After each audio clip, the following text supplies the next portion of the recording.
ကျွန်တော်ဒီနေ့ဗီဒီယိုကတော့ router နဲ့ပတ်သက်တဲ့ tutorial တွေမလုပ်ခင်ကျွန်တော် GNS3 ကိုဘယ်လို install လုပ်မလဲဆိုတာကိုကျွန်တော်ပြောပြပေးမှာပါဆိုတော့ download GNS3 နဲ့ပတ်သက်ပြီးလုပ်မယ်ဆိုလို့ရှိရင်ကျွန်တော်တို့အရင်ဆုံး GNS3 ကိုကျွန်တော်တို့အရင်ဆုံးသွားမယ်ပြီးလို့ရှိရင်သူ့ရဲ့ website မှာကျွန်တော်တို့ free download ပေးတယ်ဆိုတော့သူက option တစ်ခုရှိမယ်ပထမ option ကကျတော့ရိုးရိုး GNS3 ရဲ့နောက်တစ်ခုကကျတော့ GNS3 VM ဆိုပြီးတော့နှစ်ခုရှိမယ်ပထမဆုံးကရိုးရိုး GNS ကိုကျွန်တော်တို့ physical server မှာ install လုပ်တာဒုတိယတစ်ခုကကျတော့ကျွန်တော်တို့ VM ပေါ်မှာကျွန်တော်တို့ install လုပ်တာ VM ပေါ်မှာကျတော့ပိုပြီး stability ရောရှိတယ်ကျွန်တော်မှကျွန်တော် VM မရှိတော့ကျွန်တော်လောလောဆယ်ရိုးရိုး PC မှာပဲကျွန်တော် install လုပ်ပြမယ်ဆိုတော့အရင်ဆုံးကျွန်တော် download ဆွဲဖို့ကြတော့ကျွန်တော်တို့အရင်ဆုံးသူ့မှာ account create လုပ်ပေးရတယ်ဒါမှမဟုတ်လို့ရှိရင်လည်း create လုပ်ပြီးတဲ့လို့ရှိရင်ကျွန်တော်တို့ login ဝင်ရုံပဲသူနဲ့ပတ်သက်တဲ့ video တွေနဲ့ပတ်သက် documentation တွေပါတယ်ဆိုလို့ရှိရင်ကျွန်တော်တို့ဒီမှာအကုန်ရှိတယ်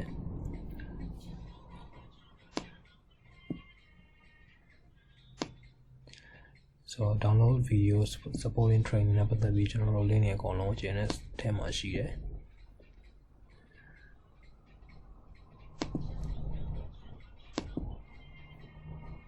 ကျွန်တော် installation လုပ်မယ်ဆိုလို့ရှိရင်ပထမဆုံး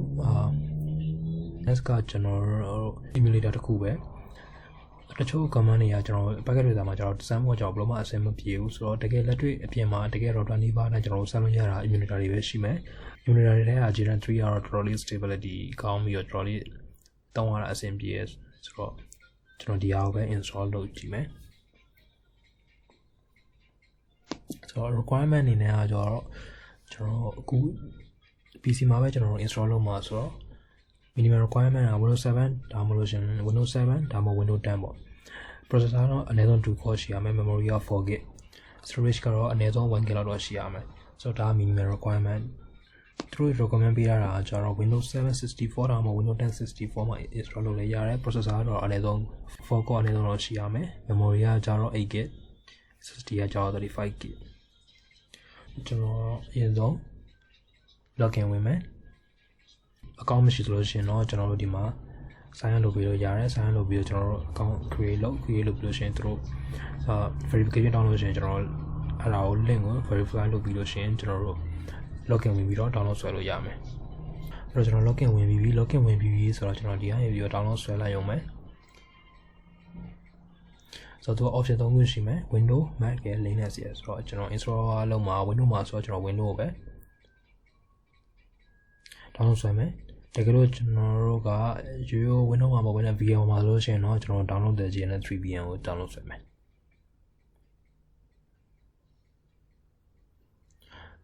ကျွန်တော် download ဆွဲပြီးသားရှိတယ်ကျွန်တော်ဆိုတော့အဲဒီ file ကိုပဲကျွန်တော် run လိုက်မယ်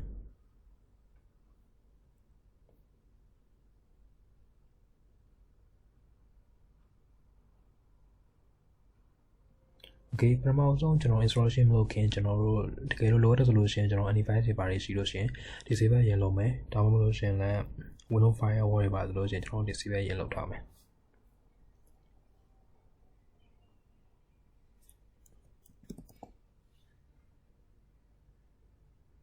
firewall ကျွန်တော် disable လုပ်ထားတယ်ဆိုတော့ကျွန်တော်စပြီး installation လုပ်ကြည့်အောင်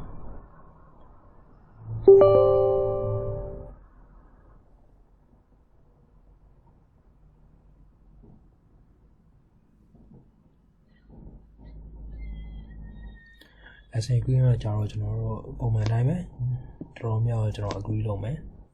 ကျွန်တော် installation လုပ်မှာ GNS3 နောက်တစ်ချက်ကကြာတော့ကျွန်တော် installation လုပ်မှာ GNS3 ဒါပေမဲ့သူနဲ့သက်ဆိုင်တဲ့ wireshark တို့ပါလာတယ်ဆိုတော့ကျွန်တော်တခါတည်းပဲ install လုပ်လိုက်မယ်အကုန်လုံးကို installation destination folder location ကပုံမှန်တိုင်းပဲထားမယ် install စလုပ်မယ်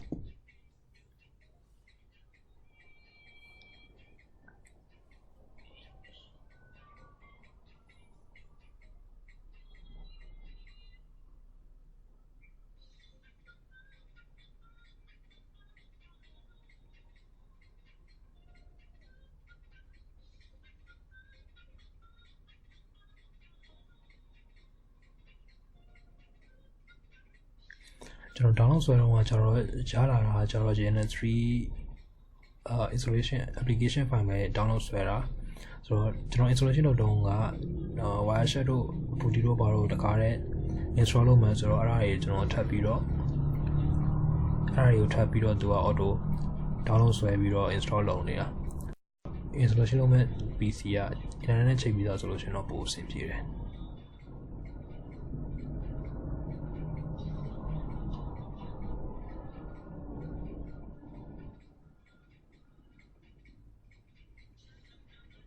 ဒီကောင် solar booty ကိုကျွန်တော် auto download ဆွဲပြီးတော့ install လုပ်နေတာ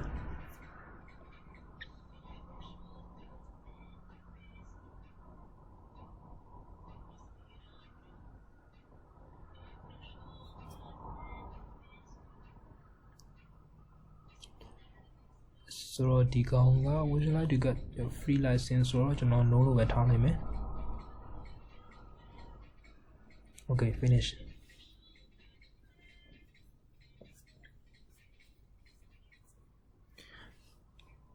ဆိုတော့ဒီကတော့ကျွန်တော်စပြီးတော့ဘာမှမလုပ်သေးဘူးကျွန်တော် cancel ပဲထားလိုက်မယ်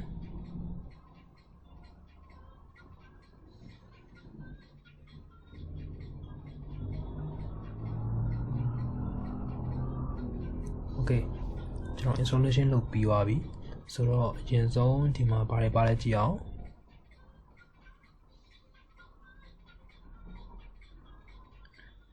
router ကျွန်တော်မှမရှိဘူး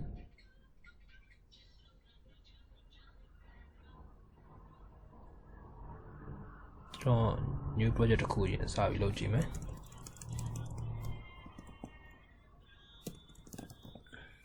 testing 01ဆိုတော့ဒီ location ကကြတော့ကျွန်တော်တို့ project တွေကို save လုပ်မဲ့ location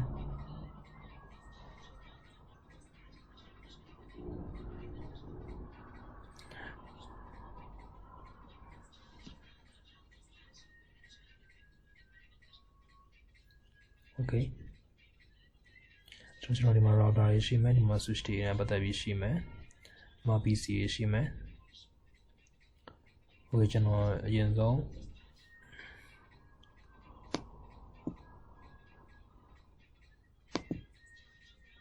Ethernet switch တစ်ခုယူကြည့်မယ်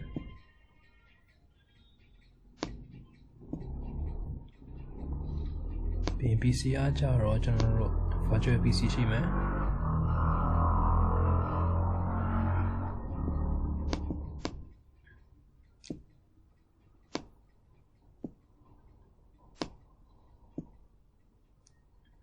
Okay ပြီးတော့ကျွန်တော် PC ကနေပြီးတော့ internet connect လုပ်မယ် internet မှာ connect လုပ်မယ်ဒီကောင်နဲ့ internet connect လုပ်မယ်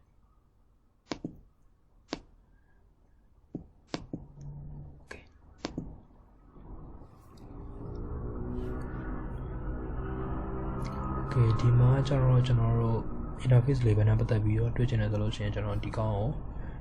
click လိုက်ရုံပဲဒါဆိုလို့ရှိရင် internet 0ကြောင့် internet 1မှာ connect လုပ်ထားတယ်ဒီမှာ internet 0မှာ connect လုပ်ထားတယ်ဟုတ်ပြီပြီးလို့ရှိရင်ကျွန်တော် PC ကို start မယ်ဆိုလို့ရှိရင် start or no ဆိုလို့ရှိရင် PC နှစ်ခုကိုမှာ router တွေအများကြီးလို့ဆိုရှင်တော့ကျွန်တော်တို့တစ်ခုပြီးတစ်ခုပဲ start လုပ်မယ်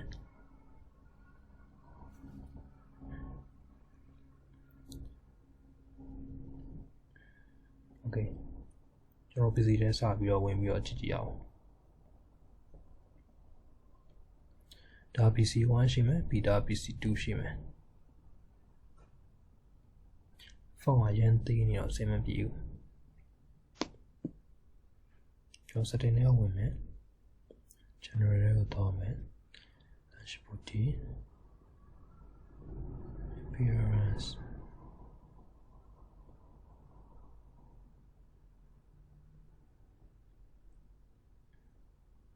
Again လောက်ထားလိုက်မယ်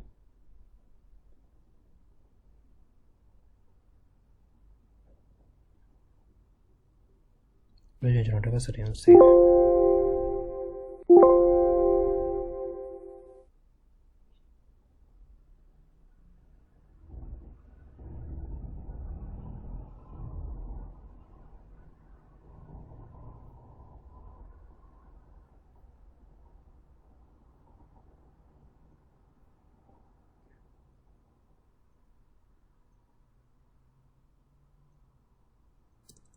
okay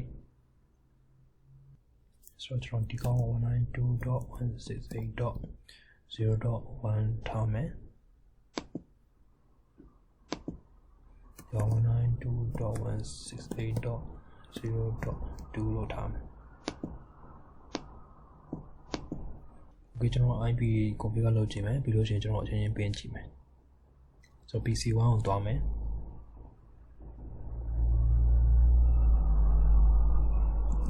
PC က IP 192.0.1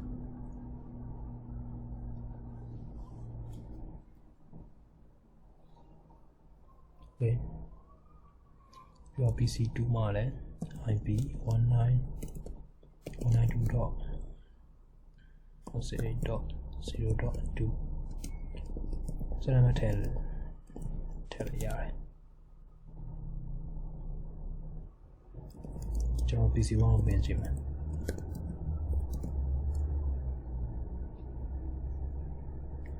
ကျွန်တော်ပြင်လို့ရတယ်